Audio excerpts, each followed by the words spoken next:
Net দুনিয়ায় বই থেকে মুখ ফিরিয়েছে 8 থেকে 80। নতুন বইয়ের গন্ধ আজ আর নেই বাড়ি বাড়িতে। বাটুল হাদাভোদা আজ অতীত। কংক্রিটের দুনিয়ায় ড্রয়িং রুমে স্থান হয় না হাতে লেখা বইয়ের। তবে বই যে আজও যুব সমাজকে কতটা বয়ে নিয়ে চলে তার উদাহরণ পাওয়া গেল তরুণ তুর্কি সাবির আলীর প্রয়াসে।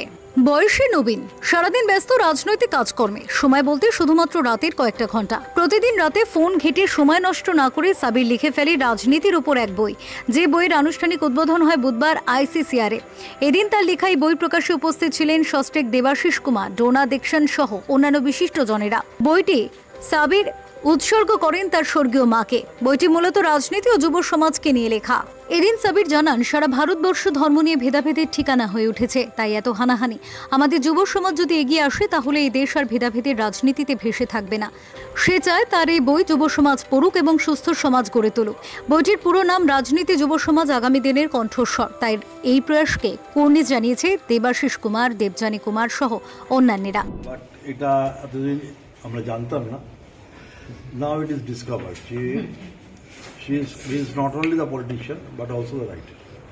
সেই জন্য ওকে আমার ধন্যবাদ। এবং সাবজেক্টটা খুব ভালো সাবজেক্ট ও পড়েছে, বিকজ ও নিজে একজন ইয়াং, তো ওর ফিলিংস, একটা যুবকের যে ফিলিংস থাকে এবং সেইটার ওর বেস করে যদি কেউ লেখে, সেই লেখাটা অনেক বেশি রিয়েলিস্টিক হয়। তো তাই আমি সাবিরকে ধন্যবাদ জানাবো।